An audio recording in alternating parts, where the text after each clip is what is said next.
오늘 우리에게 주시는 하나님의 말씀은 아가서 6장 1절부터 13절까지 말씀 되겠습니다. 구약성경 964쪽입니다.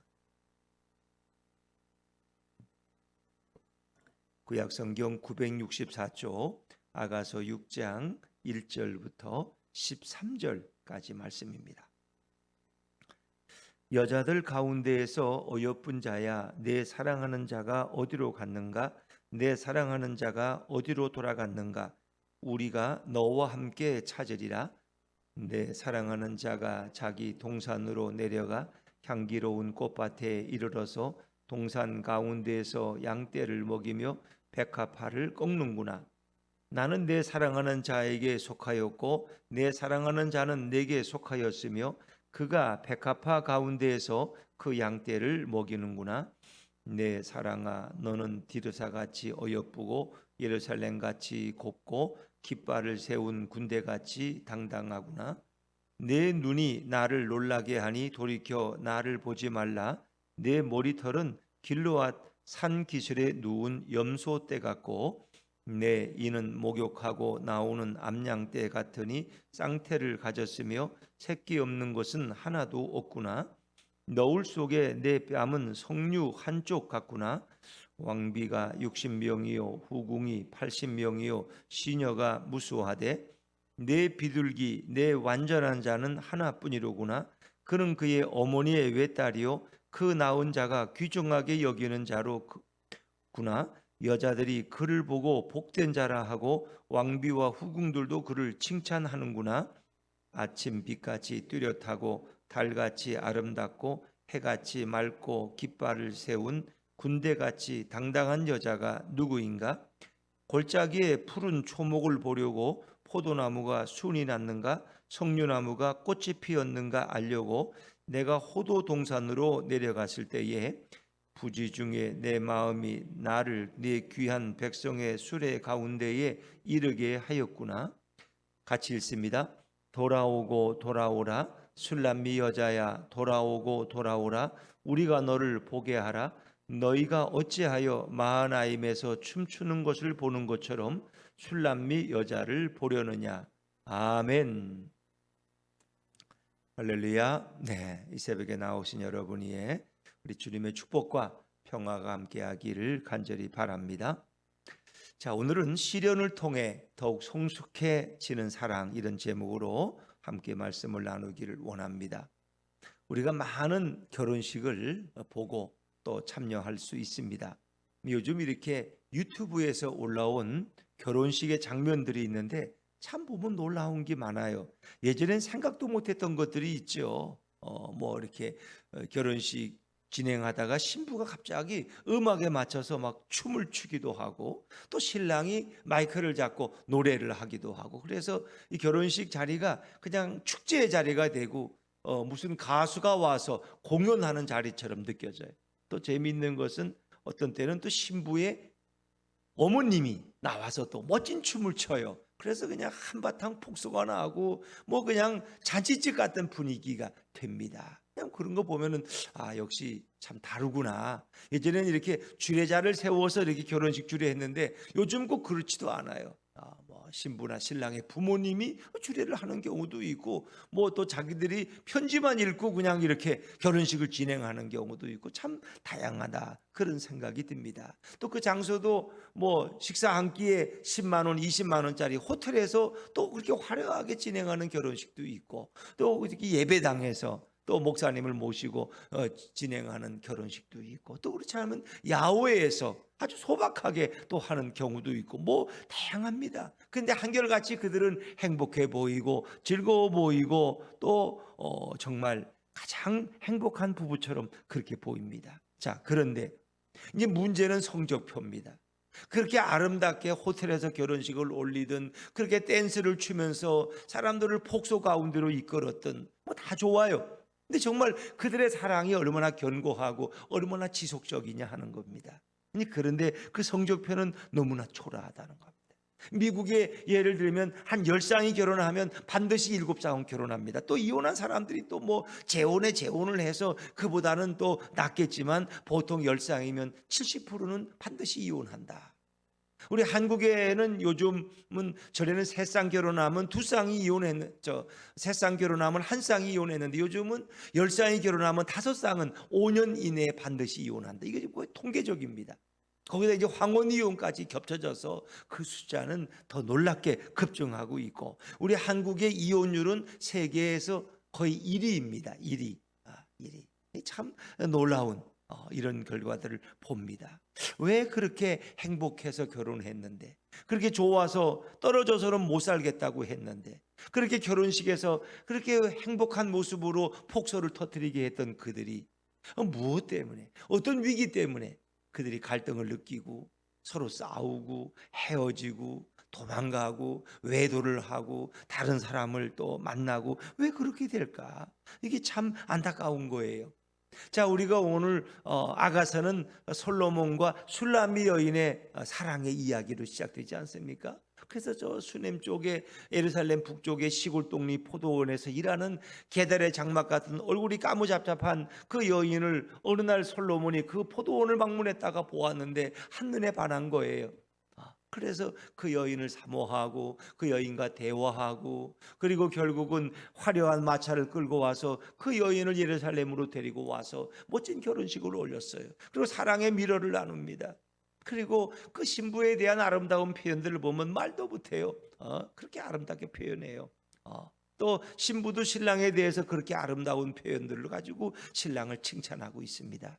그런데 그들에게도 위기가 찾아왔다는 겁니다. 도저히 저런 부부는 싸울 것 같지 않은데 싸울 일이 뭐 있어 도대체가. 신랑을 보나 신부를 보나 싸울 일이 없어. 뭐 돈이 없어 싸워, 가진 게 없어 싸워, 배우지 못해 싸워, 얼굴이 못생겨서 싸워, 뭐 부인이 미모가 떨어져서 한눈을 팔어. 이해가 안 되는 거야. 근데 이해가 안 되는 일이 현실에는 계속 일어나고 있다는 거야. 그것이 문제죠. 그래서 우리가 아가서 5장에 보면 5장 3절에 보니까 신랑이 먼 길을 가서 밤에 찬이스를 맞고 돌아와서 신부의 방 앞에 와서 문을 두드리는 거예요. 좀 열어주시오. 당신의 사랑을 내가 다시 보고 싶소. 물론 그 당시 솔로몬은 왕후가 뭐 여러 명이고 궁녀들이 뭐 수백 명에 이르는 그런 사람이지만 그러나 그 술람이 시골 여인을 사랑해서 그와 결혼을 했는데 이제 하필이면 그날따라 술람미 여인은 뭐라고 말합니까?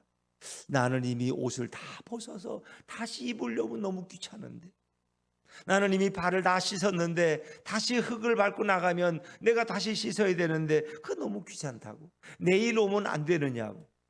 어찌 보면 자기 이기적인 마음. 어제 그렇게 사랑을 고백했던 그 여인의 고백은 어디 갔는지 그날따라 피곤하고 그날따라 잠이 잘 안 들어서 겨우 잠들었는데 이제 새벽에 와서 또 깨우니까 그게 짜증이 났을지도 모르겠어요. 그런데 신랑이 너무 간절하게 문틈으로 손을 넣으면서 좀 열어달라고. 그래서 이 술람미 여인이 마음을 바꿔서 문을 열고 나가 보니까 이미 신랑은 떠나고 없어요. 그래서 소리를 지르고 온 성을 닫는데 결국 그렇게 성을 찾다가 어떤 어려움을 당했어요. 순례꾼들을 만나가지고 결국 그들이 폭행을 당하고 상처를 받아. 아무리 설명해도 안 통해. 내가 솔로몬의 부인이라고 해도 그들이 믿어주지가 않아. 막루를 지키는 또 막루의 병사를 만나서 또 솔로몬의 행적을 묻다가 또 그들에게 겉옷까지 다 뺏겨버리고 또 엄청난 상처를 받아요. 이제 그것이 보면은 우리가 이 아가서는 표면적으로는 솔로몬과 술람미 여인의 사랑의 이야기지만 그러나 내면적으로, 이면적으로, 진리적으로는 바로 예수님과 교회와 성도의 사랑 이야기를 다루고 있는 거예요. 결국 우리도 이렇게 주님을 떠날 때가 있다는 거예요. 우리의 사랑에 금이 갈 때가 있다는 거예요. 우리도 주님을 떠나면 결국 그 길이 멀리 갔더니 처량하고 고나며 뭐 그렇죠. 그런 찬송처럼 많은 세상에서 순환을 당하고 돌아오는 영혼도 또 있지 않습니까? 젊을 때는 예수 잘 믿었는데 군대 가서 대학교 가서 이상한 서클에 들어가고 또 친구들 얘기를 들어보니까 교회를 아직도 나가냐, 요즘 교회 나가는 대학생이 어디 있느냐, 그런 말들이 또 그런 것 같아. 아버지는 교회 장로님이고 또 어머니는 교회 권사님인데 그렇게 떠나서 방황하다가 결국은 건강도 잃고 사업도 망하고 가정도 깨어져서 그때서야 다시 주님께 돌아오는 그런 영혼들도 너무나 많죠. 자, 그런데 이제 이 술람미 여인과 솔로몬의 이 만남은 다시 극적으로 다시 만남이 이루어지죠. 그래서 자기 남편인 솔로몬을 찾아서 온 거리를 헤맵니다. 그리고 이제 이 여인은 5장 10절부터 10절에 보니까 다시 신랑에 대한 사랑을 다시 고백해요. 그 8가지로 신랑에 대한, 이것은 이제 예수님에 대한 인격과 예수님의 성품과 예수님의 특성과 예수님의 존귀함과 예수님께 전지전능하심과 예수님의 성결하심과 예수님의 거룩함을 노래하는 우리의 영적인 고백이, 그것을 슐람미 여인의 입을 통해서 성경은 바로 고백하고 있는 거예요. 우리가 읽을 때는 이것은 표면적으로 어느 한 솔로몬과 슐람미 여인의 사랑의 이야기, 소설 같은 이야기가 아니라 바로 우리의 영원한 사랑이시고 우리의 신랑 되신 그리스도에 대한 아름다운 고백으로 우리가 읽게 되는 거죠. 자, 이렇게 해서 예루살렘 여인들에게 내 신랑을 못 봤느냐고 좀 찾아달라고 슐람미 여인이 부탁을 해요. 그러니까 예루살렘 여인들이 그걸 또 도와주는 거예요. 자, 우리 6장 1절로 한번 돌아가 볼까요? 6장 1절입니다. 시작. 여자들 가운데서 어여쁜 자야, 내 사랑하는 자가 어디로 갔는가? 내 사랑하는 자가 어디로 돌아갔는가? 우리가 너와 함께 찾으리라. 너무 안타깝게 찾으니까 예루살렘 여인들이 우리가 당신의 남편을 함께 찾아주겠다고 이렇게 나서서 도와주게 되는 거예요. 자, 그런데 이제 6장 2절과 3절은 바로 신부의 고백이에요. 이제 신부는 신랑을 찾다가 신랑이 있는 곳을 알게 됐어요. 그가 갈 곳은 거기밖에 없지. 자, 우리 6장 2절 말씀입니다. 6장 2절 시작. 내 사랑하는 자가 자기 동산으로 내려가 향기로운 꽃밭에 이르러서 동산 가운데에서 양떼를 먹이며 백합화를 꺾는구나. 슐람미 여인과 솔로몬이 자주 만났던 바로 그곳, 향기로운 꽃밭이 있는 곳, 그 동산 가운데서 거기서 양떼를 먹이며 백합화를 꺾는구나, 그것을 알았어. 그래서 달려가서 이 신부가 신랑을 만나는 거예요. 그래서 신랑을 만나서 이 슐람미 여인의 고백이 정말 아름다운 고백이에요. 그의 사랑이 훨씬 더 성숙해진 사랑임을 우리가 알 수 있어요. 자, 3절 말씀을 읽어볼까요? 3절입니다. 시작. 나는 내 사랑하는 자에게 속하였고 내 사랑하는 자는 내게 속하였으며 그가 백합화 가운데에서 그 양떼를 먹이는구나. 이건 사랑의 연합이에요. 신랑과 신부가 하나 되는 것을 속하는 거예요. 그것은 하나의 우리가 영적이든 성적으로 깊은 어떤 일치감을 맛보는 것을 이렇게 시적으로 표현하고 있는 거예요. 그러나 우리가 신앙의 언어로 보면은 이 여인의 주님을 향한 사랑이 훨씬 성숙된 사랑이에요. 전에는 이기적인 자기밖에 모르는, 왜 예수를 믿느냐? 내가 복 받으려고. 왜 예수를 믿느냐? 예수 믿고 천당 가고 구원 받으려고. 왜 예수를 믿느냐? 우리 가정 다 잘되고 성공하고 건강하게 살려고. 다 그 목적은 자기 이기적이야. 예수를 믿는 것도 자기 이기심 때문에 오는 거지, 다른 남 좋으라고 오는 게 아니야. 물론 신앙은 그렇게 시작돼요. 오늘 슐람미 여인도 새벽에 문 여는 게 귀찮고 자기 이기적으로 보니까 그게 다 불편한 거야. 그런데 그 이기적인 신앙이 이제는 이타적인 신앙으로 바뀌어요. 주님에 대한 순종과 주님에 대한 헌신과 주님에 대한 사랑으로 바뀌어진다. 전에는 모든 게 나 중심이야. 내가 잘 돼야지 뭐 예수님도 좋은 거고, 내가 좀 안 되고 병들면 예수고 뭐고 다 필요 없어. 난 그런 거 절대 필요 없어. 다 헌금을 하는 목적도 복 받기 위해서 하는 거야. 내가 이만큼 내면 또 이만큼 채워주겠지. 내가 11조 내면 또 성경에 축복해 준다고 그랬으니까 모든 것이 다 욕심을 가지고 하는. 그런데 이제는 변했어요. 그런 고난의 세월을 보내면서 그가 성 안에서 찾다가 매도 맞고 옷도 벗기고 이런 세상에서 많은 고난을 당해. 근데 그의 사랑이 성숙된 사랑이 되어서 돌아오는 거예요. 그래서 이것이 갈라디아서 2장 20절 말씀과 동일해. 내가 그리스도와 함께 십자가에 못 박혔나니 그런즉 이제는 내가 산 것이 아니요 오직 내 안에 그리스도께서 사시는 것이다. 내가 그분 안에, 그분이 내 안에 있는 거예요. 요한복음 15장의 포도나무 이야기의 비유도 바로 이런 얘기 아닙니까? 내가 그분 안에 있고 그분이 내 안에 있습니다. 내가 그 안에, 그리고 그분의 말씀이 내게 있을 때 너희가 내게 무엇이든지 구하라, 내가 다 응답해 주겠다. 이 주님과의 진정한 합일, 하나됨, 연합, 영적인 일치, 그걸 가리키는 거예요. 그리고 이것은 성적인 깊은 은밀한 언어로 이렇게 읽혀질 수 있는 겁니다. 우리가 예수님 안에 있고 예수님이 내 안에 있는, 그래서 이제는 받는 사랑이었지만 주는 사랑으로 성숙되어진 거예요. 이제는 순종과 헌신의 삶을 결단하는 거예요. 뭘 받아서가 아니라 그런 거 따지지 않고 주님이 나를 찾아오신 그 사랑. 그렇죠. 포도원으로 솔로몬이 찾아갔던 그. 그리고 마차를 끌고 가서 그 여인을 태우고 왕궁에서 화려한 결혼식을 올렸어요. 그리고 이제 그 약속을 지킨 거예요. 다시 오겠다는. 우리 예수님은 십자가사에서 우리를 위해 그 보혈과 생명을 내어주셨어요. 그리고 부활하시고 내가 너희를 데리러 다시 오겠다 약속하셨는데, 주님이 오셔서 이제 우리를 다시 데려가실 때, 여러분, 그 은혜와 그 감격은 이루 말할 수 없는 거예요. 그래서 이제는 뭘 받아서가 아니라, 뭘 누려서가 아니라 주님의 그 사랑에 대한 그 보답과 그 감사와 그 찬양이 이 여인 가운데 넘치는 거예요. 이제 성도들의 사랑도 이런 고난을 통해서 성숙된 사랑으로 바꿔지는 거예요. 우리도 신앙생활이 초보적인 신앙 때에는 그저 어린아이와 같아. 뭘 받아서 내가 잘 되기 위해서, 내가 복받고 내가 건강하고 내가 출세하고 그러기 위해서 예수 믿었지만, 나중에는 오히려 내가 주님을 위해 헌신하고, 주님이 우리에게 베푸신 사랑은 내 가진 걸 모든 걸 다 드려도 부족해. 내 생명 10개 100개를 드려도 주님이 우리에게 베푸신 그 사랑에 비교할 수가 없어. 내 가진 모든 물질 다 주님의 것이야. 그래서 오늘 여인은 뭐라 그랬어요? 나는 그분께 속하였다.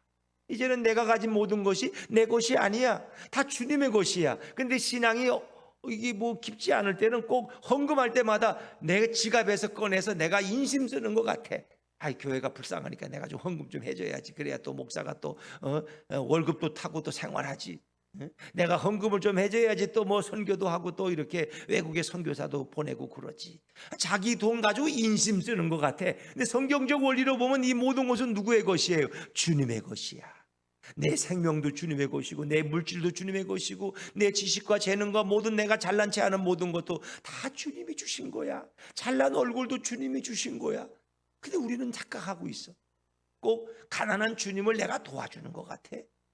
내가 오늘 좀 헌금 좀 많이 했으니까 주님이 기뻐하시겠지, 이렇게 생각하다. 그러니까 주님은 우리에게 최소한 뭐예요? 11조의 원리는 결국 10개 중에 하나를, 그건 뭐 전부를 내라는 것이 아니라 이 모든 것의 주인이 하나님이고 예수님임을 우리로 하여금 늘 확인하는 거예요. 뭐 주님이 돈이 없어서 뭐 헌금하라 그래?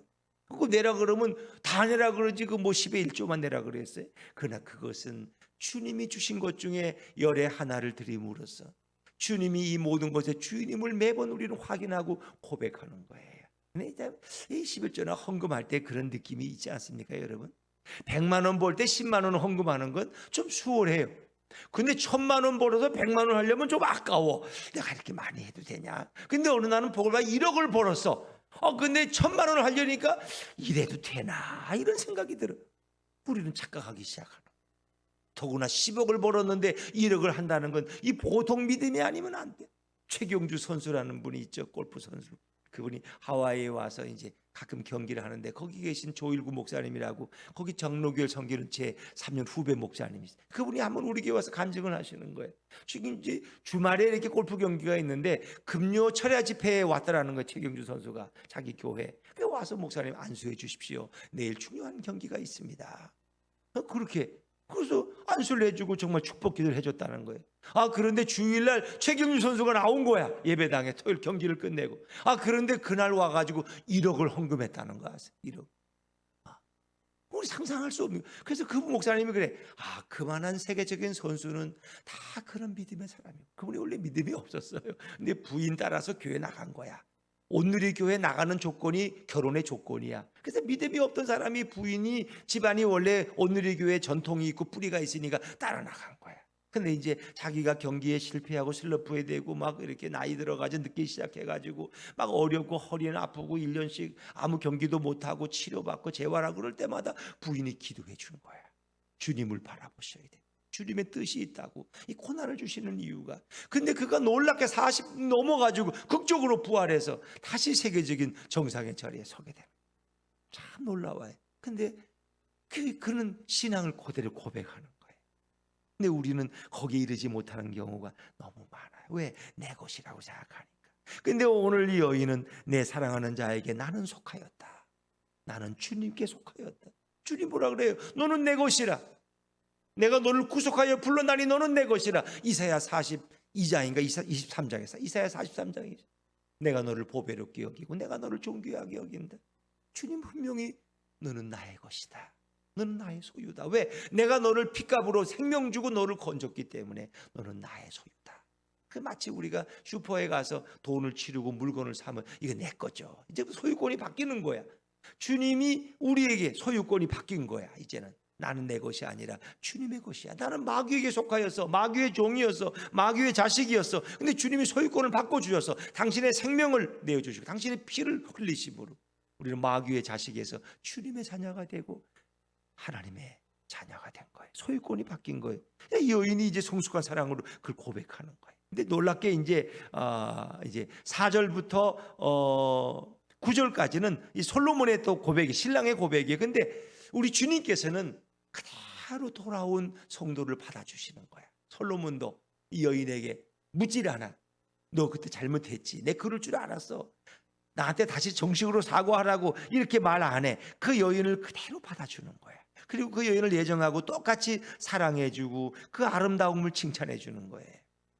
이게 바로 주님의 마음. 누가복음 15장에 보면 집을 떠났던 탕자가 돌아왔을 때 아버지는 그 아들을 전회하고 똑같이 받아줘. 마치 그런 일이 없었던 것처럼.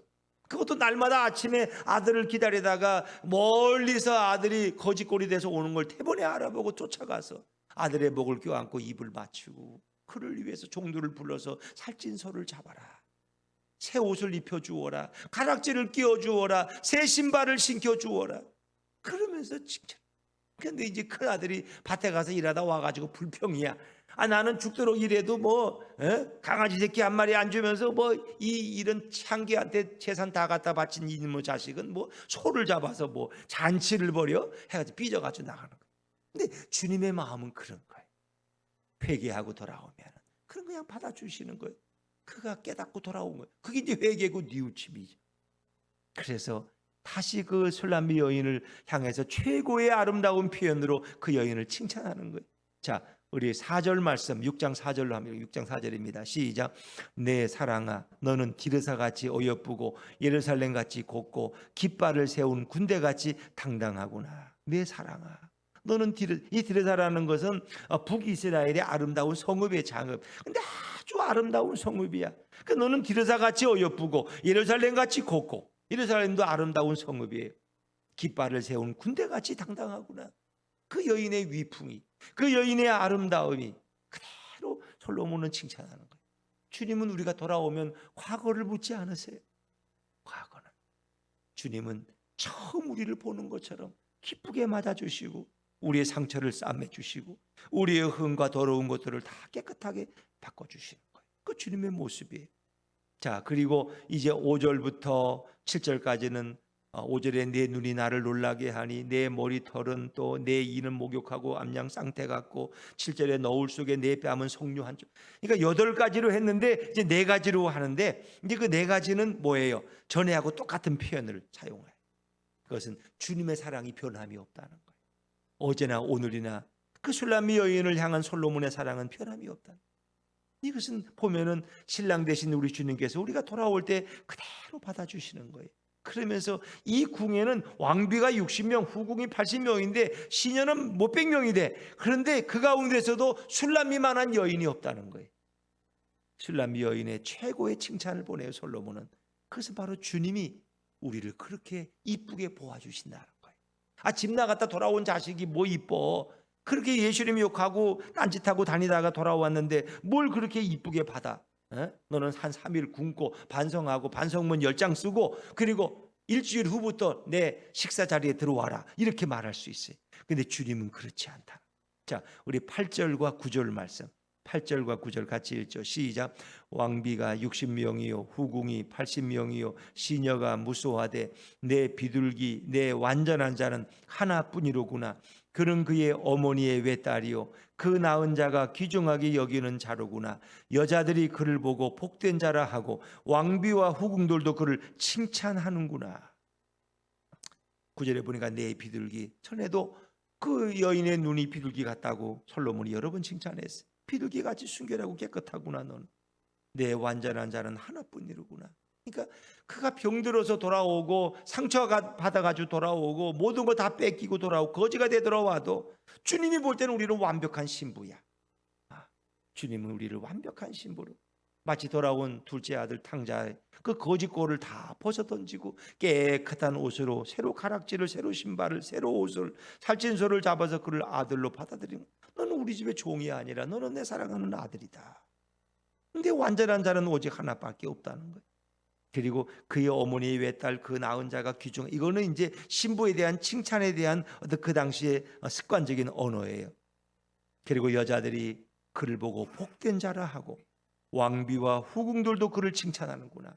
왕비와 후궁들도 얼마나 예뻤겠어. 그러나 이 게달의 장막까지 꺼무틱틱하고 그 포도원에서 시골에서 일하던 그 술람미 여인의 그 아름다움을 솔로몬은 여전히 인정해줘요. 너같이 아름다운 여자를 내가 왕국에서도 본 적이 없다. 그게 주님이 우리를 보는 시각이에요.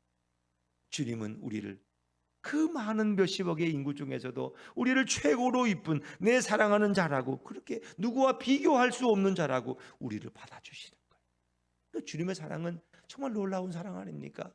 보배롭고 존귀하게 내가 너를 사랑하노라. 그리고 흠과 티가 없이 우리를 깨끗하게 새 옷으로 갈아입혀드리고 우리를 천국으로 인도하시는 주님의 사랑을 다시금 우리는 생각합니다. 자, 그리고 이제 10절에서는 이제 예루살렘의 그 여인들이 이렇게 솔로몬을 향해 칭찬하는 내용이 10절에 나와요. 10절 말씀 같이 읽죠. 시작. 아침 빛같이 뚜렷하고 달같이 아름답고 해같이 맑고 깃발을 세운 군대같이 당당한 여자가 누구인가? 마치 그 슐람미 여인의 미모를 보니까 아침 햇살같이 뚜렷하고 달같이 아름답고 달이 뜬 것처럼 그 여인의 미모가, 해같이 맑고 깃발을 세운 군대같이 당당한 이 여자가, 슐람미 여인을 이제 노래하는 거예요. 합창대가 뭐 그런 시적인 표현이에요.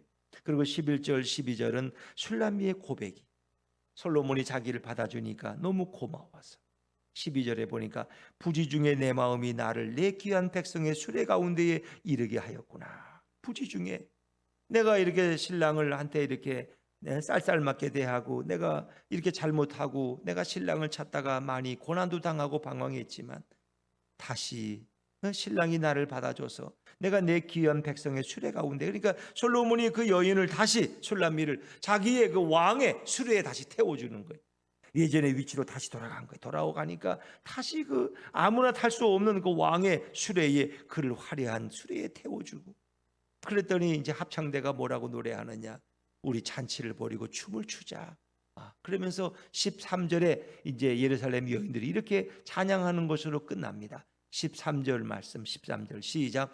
돌아오고 돌아오라 술람미 여자야, 돌아오고 돌아오라 우리가 너를 보게 하랴. 너희가 어찌하여 마하나임에서 춤추는 것을 보는 것처럼 술람미 여자를 보려느냐.